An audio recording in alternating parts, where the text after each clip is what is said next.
Canada's history. Aboriginal peoples. When Europeans explored Canada, they found all regions occupied by native peoples they called Indians, because the first explorers thought they had reached the East Indies. The native people lived off the land, some by hunting and gathering, others by raising crops. The Huron-Wendat of the Great Lake region, like the Iroquois, were farmers and hunters. The Cree and Dene of the Northwest were hunter-gatherers. The Sioux were nomadic, following the bison or buffalo herd. The Inuit lived off Arctic wildlife. West Coast natives preserved fish by drying and smoking. Warfare was common among Aboriginal groups as they competed for land, resources, and prestige. The arrival of the European traders, missionaries, soldiers, and colonists changed the native way of life forever. Large numbers of Aboriginals died of European diseases to which they lacked immunity. However, Aboriginals and Europeans formed strong economic, religious, and military bonds in the first 200 years of coexistence, which laid the foundations of Canada. Caption: Image of an Indian encampment during fur trade era. The first Europeans. The Vikings from Iceland who colonized Greenland 1,000 years ago also reached Labrador and the island of Newfoundland. The remains of their settlement, L'Anse aux Meadows, are a World Heritage Site. European exploration began in earnest in 1497 with the expedition of John Cabot, who was the first to draw a map of Canada's east coast. Image of John Cabot with caption: John Cabot, an Italian immigrant to England, was the first to map Canada's Atlantic shore, setting foot on Newfoundland, or Cape Breton Island, in 1497, and claiming the new-found land for England. English settlement did not begin until 1610. Exploring a river, naming Canada. Between 1534 and 1542, Jacques Cartier made 3 voyages across the Atlantic, claiming the land for King Francis I of France. Cartier heard 2 captured guides speak the Iroquoian word Anata, meaning village. By the 1550s, the name of Canada began appearing on maps. Image of Jacques Cartier with caption: Jacques Cartier was the first European to explore the St. Lawrence River and to set eyes on present-day Quebec City and Montreal. Royal New France. In 1604, the first European settlement north of Florida was established by French explorers Pierre de Monts and Samuel de Champlain. First on St. Croix Island in present-day Maine, then at Port Royal in Acadia, present-day Nova Scotia. In 1608, Champlain built a fortress at what is now Quebec City. The colonists struggled against a harsh climate. Champlain allied the colony with the Algonquin, Montagnais, and Huron, historic enemies of the Iroquois, a confederation of 5, later 6, First Nations who battled with the French settlements for a century.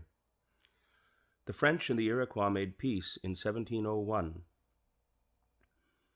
The French and Aboriginal people collaborated in the vast fur trade economy driven by the demand for beaver pelts in Europe. Outstanding leaders like Jean Talon, Bishop Laval, and Count Frontenac built a French empire in North America that reached from Hudson Bay to the Gulf of Mexico. Image of Count Frontenac with caption: Count Frontenac refused to surrender Quebec to the English in 1690, saying, "My only reply will be from the mouths of my cannons." Image of Pierre Le Moyne with caption: Pierre Le Moyne, Sieur d'Iberville, was a great hero of New France, winning many victories over the English, from James Bay in the north to Nevis in the Caribbean in the late 17th and early 18th centuries. Struggle for a continent. In 1670, King Charles II of England granted the Hudson's Bay Company exclusive trading rights over the watershed draining into Hudson Bay. For the next 100 years, the company competed with Montreal-based traders. The skilled and courageous men who traveled by canoe were called voyageurs and coureurs des bois, and formed strong alliances with First Nations. English colonies along the Atlantic seaboard dating from the early 1600s eventually became richer and more populous than New France. In the 1700s, France and Great Britain battled for control of North America. In 1759, the British defeated the French in the Battle of the Plains of Abraham at Quebec City, marking the end of France's empire in America. The commanders of both armies, Brigadier James Wolfe and the Marquis de Montcalm, were killed leading their troops in battle. The province of Quebec. Following the war, Great Britain renamed the colony the Province of Quebec. The French-speaking Catholic people, known as habitants or Canadiens, strove to preserve their way of life in the English-speaking Protestant-ruled British Empire. A tradition of accommodation. To better govern the French Roman Catholic majority, the British Parliament passed the Quebec Act of 1774. One of the constitutional foundations of Canada, the Quebec Act, accommodated the principles of British institutions to the reality of the province. It allowed religious freedom for Catholics and permitted them to hold public office, a practice not then allowed in Britain. The Quebec Act restored French civil law while maintaining British criminal law. Image of Sir Guy Carleton with caption. Sir Guy Carleton, also called Lord Dorchester, as governor of Quebec, defended the rights of the Canadiens, defeated an American military invasion of Quebec in 1775, and supervised the Loyalist migration to Nova Scotia and Quebec in 1782 and 83. United Empire Loyalists. In 1776, the 13 British colonies to the south of Quebec declared independence and formed the United States. North America was again divided by war. More than 40,000 people loyal to the Crown, called Loyalists, fled the oppression of the American Revolution to settle in Nova Scotia and Quebec. Joseph Brant led thousands of Loyalist Mohawk Indians into Canada. The Loyalists came from Dutch, German, British, Scandinavian, Aboriginal, and other origins, and from Presbyterian, Anglican, Baptist, Methodist, Jewish, Quaker, and Catholic religious backgrounds.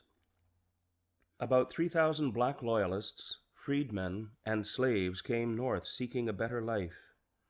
In turn, in 1792, some black Nova Scotians who were given poor land moved on to establish Freetown, Sierra Leone, West Africa, a new British colony for freed slaves. The beginnings of democracy. Democratic institutions developed gradually and peacefully. The first representative assembly was elected in Halifax, Nova Scotia in 1758. Prince Edward Island followed in 1773, New Brunswick in 1785. The Constitutional Act of 1791 divided the province of Quebec into Upper Canada, later Ontario, which was mainly Loyalist, Protestant and English-speaking, and Lower Canada, later Quebec, heavily Catholic and French-speaking. The Act also granted to the Canadas, for the first time, legislative assemblies elected by the people. The name Canada also became official at this time and has been used ever since. The Atlantic colonies and the two Canadas were known collectively as British North America. Image of the Assembly of Lower Canada with caption. The first elected Assembly of Lower Canada in Quebec City debates whether to use both French and English. January the 21st, 1793. Abolition of slavery. Slavery has existed all over the world, from Asia, Africa, and the Middle East to the Americas. The first movement to abolish the transatlantic slave trade emerged in the British Parliament in the late 1700s. In 1793, Upper Canada, led by Lieutenant Governor John Graves Simcoe, a Loyalist military officer, became the first province in the Empire to move toward abolition. In 1807, the British Parliament prohibited the buying and selling of slaves, and in 1833 abolished slavery throughout the Empire. Thousands of slaves escaped from the United States, followed the North Star, and settled in Canada via the Underground Railroad, a Christian anti-slavery network. Image of Lieutenant Colonel John Graves Simcoe with caption. Lieutenant Colonel John Graves Simcoe was Upper Canada's first Lieutenant Governor and founder of the city of York, now Toronto. Simcoe also made Upper Canada the first province in the British Empire to abolish slavery. Image of Marianne Shad Carey with caption. Marianne Shad Carey was an outspoken activist in the movement to abolish slavery in the USA. In 1853, she became the first woman publisher in Canada, helping to found and edit the Provincial Freeman, a weekly newspaper dedicated to anti-slavery, black immigration to Canada, temperance, urging people to drink less alcohol, and upholding British rule. A growing economy. The first companies in Canada were formed during the French and British regimes and competed for the fur trade. The Hudson's Bay Company, with French, British, and Aboriginal employees, came to dominate the trade in the Northwest, from Fort Garry, now Winnipeg, and Fort Edmonton, to Fort Langley near Vancouver and Fort Victoria, trading posts that later became cities. The first financial institutions opened in the late 18th and early 19th centuries. The Montreal Stock Exchange opened in 1832. For centuries, Canada's economy was based mainly on farming and on exporting natural resources such as fur, fish, and timber, transported by roads, lakes, rivers, and canals. The War of 1812. The Fight for Canada. After the defeat of Napoleon Bonaparte's fleet in the Battle of Trafalgar in 1805, the Royal Navy ruled the waves. The British Empire, which included Canada, fought to resist Bonaparte's bid to dominate Europe. This led to American resentment at British interference with their shipping. Believing it would be easy to conquer Canada, the United States launched an invasion in June 1812. The Americans were mistaken. Canadian volunteers and First Nations, including Shawnee, led by Chief Tecumseh, supported British soldiers in Canada's defense. In July, Major General Sir Isaac Brock captured Detroit but was killed while defending against an American attack at Queenston Heights near Niagara Falls, a battle the Americans lost. In 1813, Lieutenant Colonel Charles de Salaberry and 460 soldiers, mostly French-Canadiens, turned back 4,000 American invaders at Châteauguay, south of Montreal. In 1813, the Americans burned Government House and the Parliament buildings in York, now Toronto. In retaliation in 1814, Major General Robert Ross led an expedition from Nova Scotia that burned down the White House and other public buildings in Washington, D.C. Ross died in battle soon afterwards and was buried in Halifax with full military honors. By 1814, the American attempt to conquer Canada had failed. The British paid for a costly Canadian defense system, including the citadels at Halifax and Quebec City, the naval dry dock at Halifax and Fort Henry at Kingston, today popular historic sites. The present-day Canada-USA border is partly an outcome of the War of 1812, which ensured that Canada would remain independent of the United States. Image of a Royal Navy frigate with caption.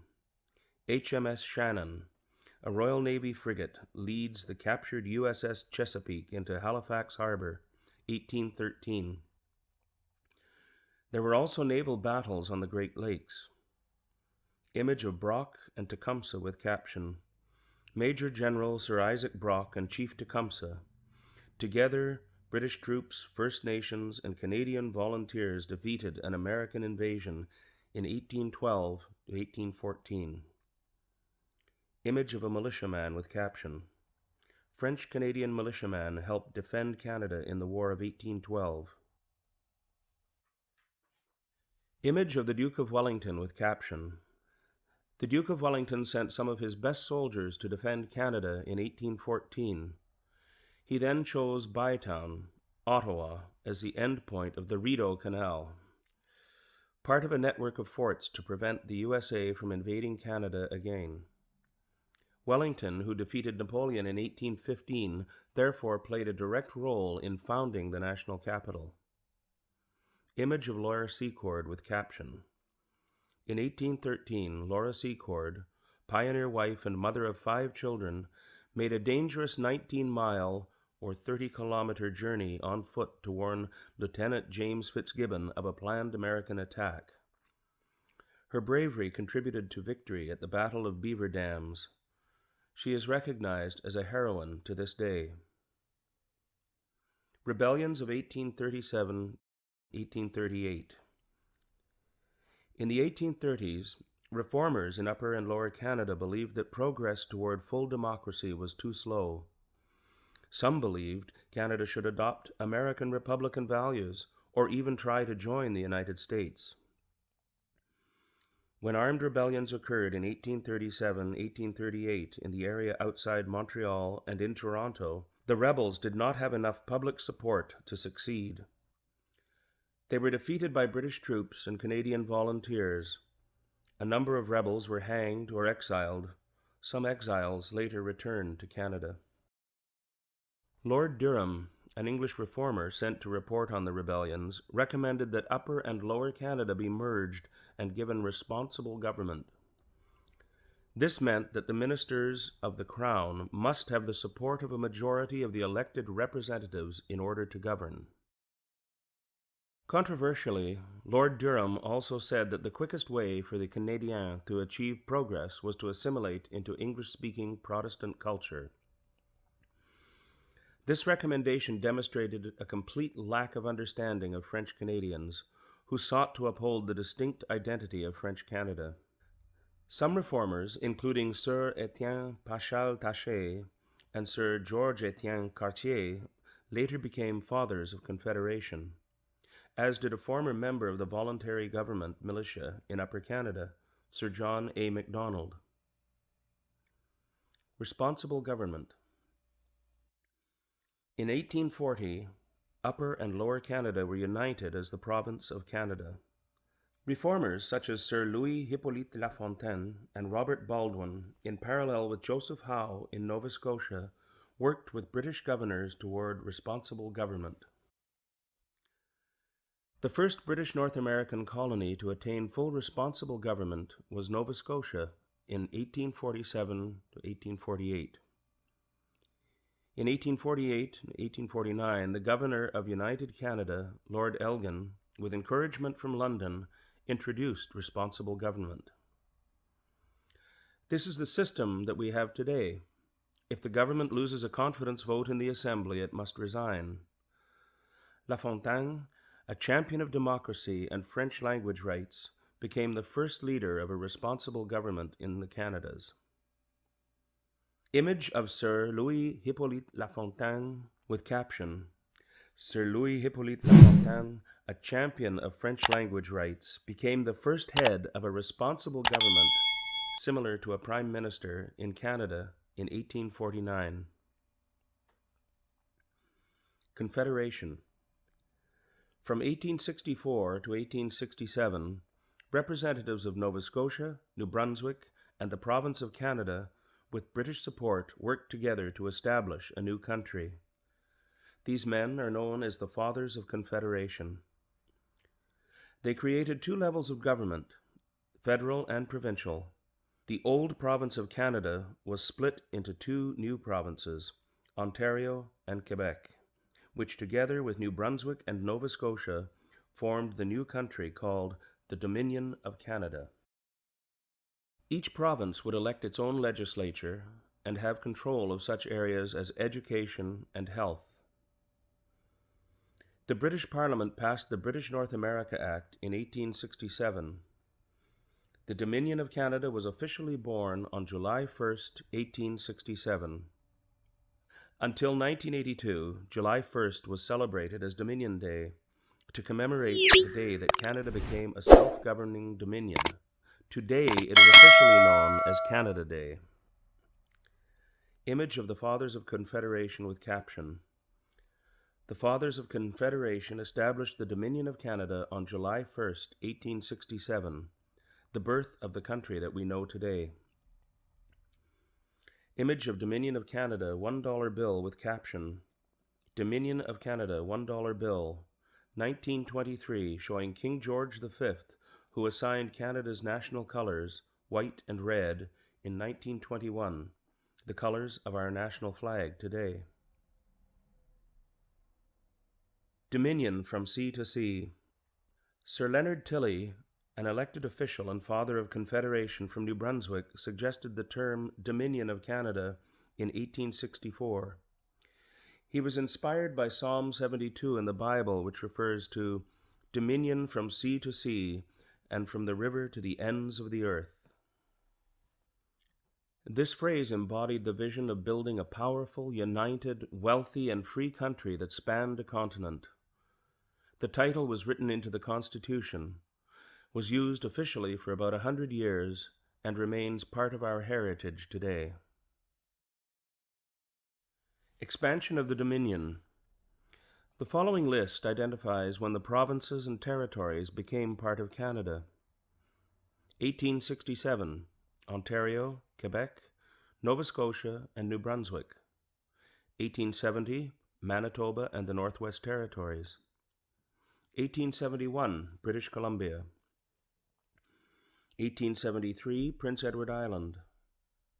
1880, the Arctic Islands were transferred to the Northwest Territories. 1898, the Yukon Territory. 1905, Alberta and Saskatchewan. 1949, Newfoundland and Labrador. 1999, Nunavut.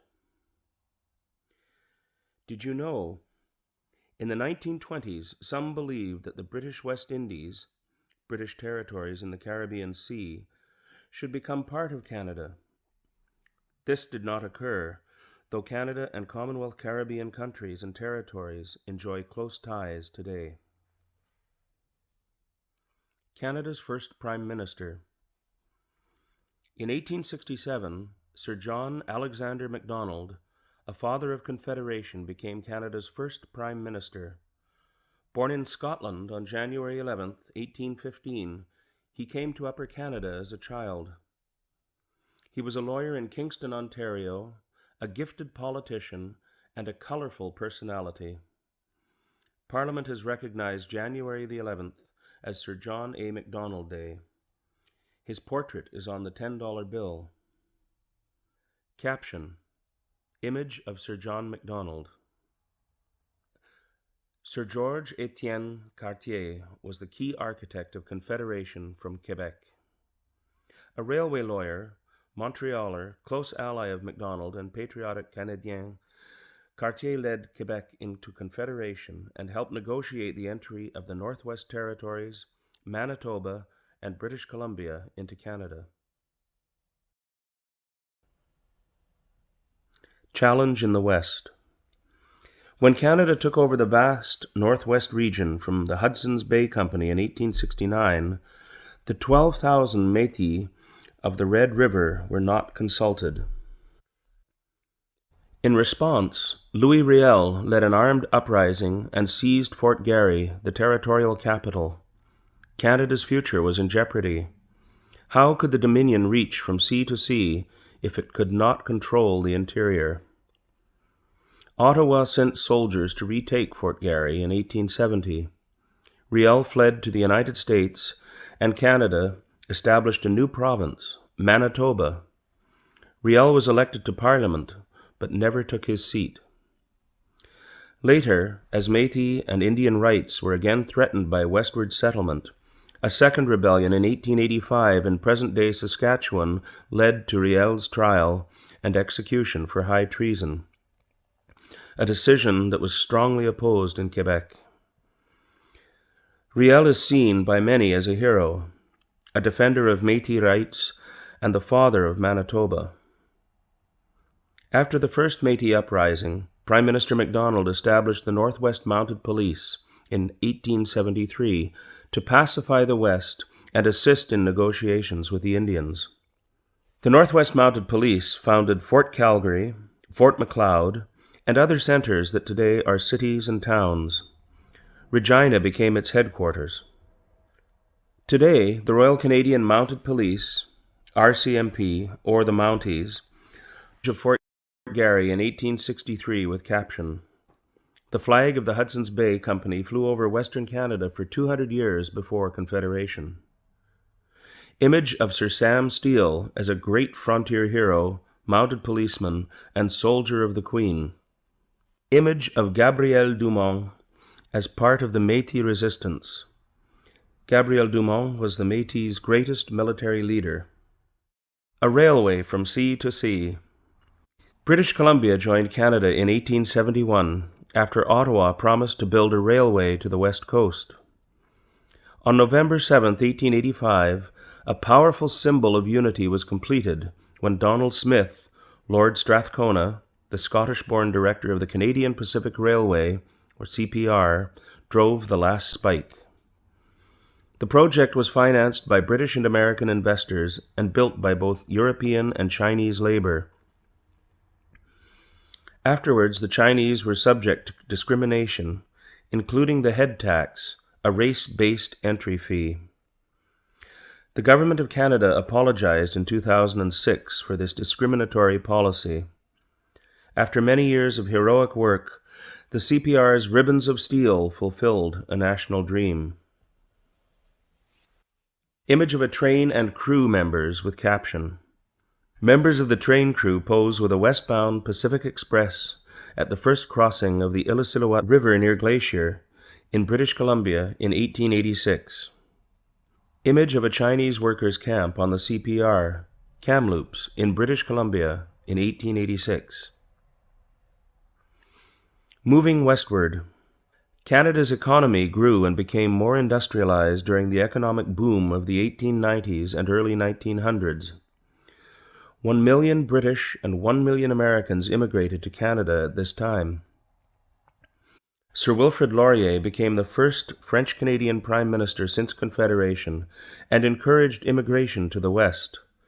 His portrait is on the $5 bill.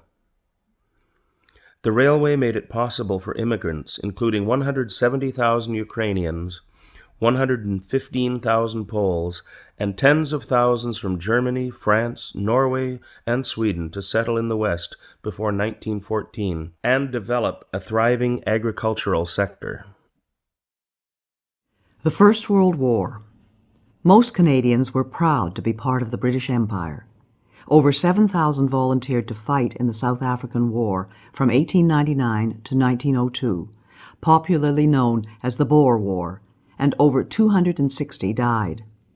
In 1900, Canadians took part in the battles of Paardeberg, Horse Mountain, and Lillefontaine, victories that strengthened national pride in Canada. When Germany attacked Belgium and France in 1914 and Britain declared war, Ottawa formed the Canadian Expeditionary Force, later the Canadian Corps. More than 600,000 Canadians served in the war, most of them volunteers, out of a total population of 8 million. On the battlefield, the Canadians proved to be tough, innovative soldiers. Canada shared in the tragedy and triumph of the Western Front. The Canadian Corps captured Vimy Ridge in April 1917 with 10,000 killed or wounded, securing the Canadians' reputation for valor as the shock troops of the British Empire. One Canadian officer said, "It was Canada from the Atlantic to the Pacific on parade. In those few minutes, I witnessed the birth of a nation." April 9th is celebrated as Vimy Day. Regrettably, from 1914 to 1920, Ottawa interned over 8,000 former Austro-Hungarian subjects, mainly Ukrainian men, as enemy aliens in 24 labour camps across Canada, even though Britain advised against the policy. In 1918, under the command of General Sir Arthur Currie, Canada's greatest soldier, the Canadian Corps advanced alongside the French and British Empire troops in the last 100 days. These included the victorious Battle of Amiens on August 8, 1918, which the Germans called the Black Day of the German Army, followed by Arras, Canal du Nord, Cambrai, and Mons. With Germany and Austria's surrender, the war ended in the armistice on November 11, 1918. In total, 60,000 Canadians were killed and 170,000 wounded. The war strengthened both national and imperial pride, particularly in English Canada. Captions: Image of a sergeant, Fort Garry Horse of the Canadian Expeditionary Force in 1916. Image of Sir Arthur Currie, a reserve officer who became Canada's greatest soldier. Image of a cap badge with caption, Maple Leaf Cap Badge from the First World War. Canada's soldiers began using the maple leaf in the 1850s. Image of the Vimy Memorial with caption, The Vimy Memorial in France honors those who served and died in the Battle of Vimy Ridge on April 9, 1917, the first British victory of the First World War. Women get the vote. At the time of Confederation, the vote was limited to property-owning adult white males. This was common in most democratic countries at the time. The effort by women to achieve the right to vote is known as the women's suffrage movement. Its founder in Canada was Dr. Emily Stowe, the first Canadian woman to practice medicine in Canada. In 1916, Manitoba became the first province to grant voting rights to women. In 1917, thanks to the leadership of women such as Dr. Stowe and other suffragettes, the federal government of Sir Robert Borden gave women the right to vote in federal elections, first to nurses at the battlefront, then to women who were related to men in active wartime service. In 1918, most Canadian female citizens aged 21 and over were granted the right to vote in federal elections. In 1921, Agnes MacPhail, a farmer and teacher, became the first woman MP. Due to the work of Thérèse Casgrain and others, Quebec granted women the vote in 1940. Image of Agnes MacPhail. Image of a nurse with caption, More than 3,000 nurses, nicknamed Bluebirds, served in the Royal Canadian Army Medical Corps, 2,500 of them overseas. Canadians remember the sacrifices of our veterans and brave fallen in all wars up to the present day in which Canadians took part, each year on November 11th, Remembrance Day. Canadians wear the red poppy and observe a moment of silence at the 11th hour of the 11th day of the 11th month to honor the sacrifices of over 1 million brave men and women who have served and the 110,000 who have given their lives. Canadian Medical Officer Lieutenant Colonel John McCrae composed the poem In Flanders Fields in 1915. It is often recited on Remembrance Day.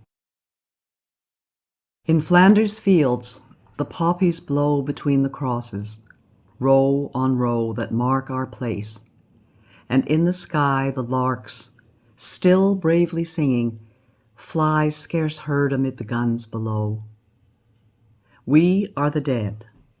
Short days ago we lived, felt dawn, saw sunset glow, loved and were loved, and now we lie in Flanders fields. Take up our quarrel with the foe. To you from failing hands we throw the torch. Be yours to hold it high. If ye break faith with us who die, we shall not sleep, though poppies grow in Flanders fields. Caption: Images of Canadian soldiers observing Remembrance Day. Of a Remembrance Day poppy. Of a Canadian war veteran. And of scouts holding a Remembrance Day wreath. Between the wars.